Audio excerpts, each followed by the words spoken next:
Chapter 15, Faith on Trial. Tom and Mary alternated looking at the clock and at the doorknob in this classic but dated Washington, D.C. hotel room. They seemed more like anxious parents than the close friends they had become with Bill and Emily. But then Mary had promised her dearest friend she would look after Bill. Tom had talked with Bill hours before, and he sounded troubled, explaining that he needed to go for a walk to clear his head. Now the Senate hearing was an hour away. Just then they perceived a barely audible knock. Mary ran to open the door and found Bill standing there, ruffled and eyes downcast.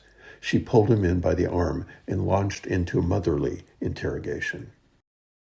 "Bill," said Mary, "you didn't wear your new suit." "It's back in my room. Besides, the senators don't care about that sort of thing." "Don't you kid yourself," said Mary. "They'll all be wearing $1,000 suits and look in the cameras to make sure their hair is combed."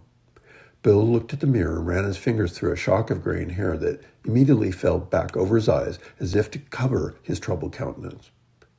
"It really doesn't matter. I'm not feeling good about this." "I'm sorry, Bill. What's going on for you?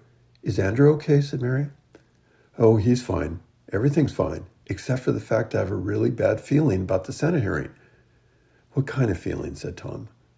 "Well, every so often I have these delusions of adequacy. This is not one of those times." "Oh, Bill, you got to have faith," said Tom. Mary glanced at her husband with a look of uncertainty. "You know me, Tom. I'm a competent research scientist, but as a philosopher of science, I'm a rank amateur. Too few people care about science anyway. All they care about is technology, computers, cell phones, hybrid cars, and entertainment systems. I feel like I should have left all of this alone. What was I thinking of?" Tom began with a heightened sensitivity. "Bill, I can understand why this would make you nervous, but remember that you prayed about this, and many others have prayed for you. Now's the time to let go of all the things you can't control and let God take control." "Oh, I know that God is in control, but what I'm concerned about is the possibility that I've been presumptuous about his way of guiding this whole thing as though I were the only one he could talk to. Now you listen to me, Bill. I'm not going to stand by while you second-guess your motives and beat yourself up. You didn't ask for any of this, and all along you avoided the limelight. We have been with you as you poured out your heart before God and asked for the Spirit of Christ to lead you in your work and motives. God can lead a humble servant, and I believe that is what you are. I don't know what made me think that I should do this when there are others who are gifted debaters. And you were there when the Finding Institute offered us experience in legal counsel, and I turned them down flat." "Well, Bill, I have to admit it was hard for me to hear you turn down such an offer, but I can honestly say that I think it was done on principle." "But Tom, there have been so many other good spokesmen for the design argument in the last century, and yet the results have always come out the same. We lose in the courts and in politics and only retain a toehold in public opinion. Now even that seems in danger. What makes me think I can do any better than those who have gone before me? I'm haunted by questions of motive, competency, and timing. And why should I be the one who is here at this place and this time? I just don't know." With unrest rising and moving over him, Bill looked hard and away out the window to a distant horizon.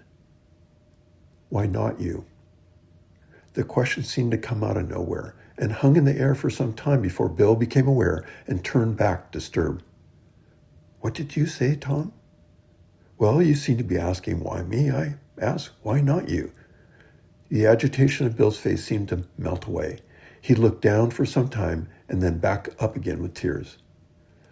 "Please forgive me, Tom and Mary. The feeling that has been gripping me has nothing to do with what's going on today.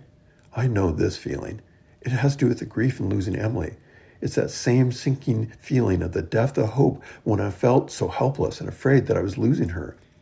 I had tried to be brave for Emily and Andrew, but I was living in quiet desperation for weeks before her death."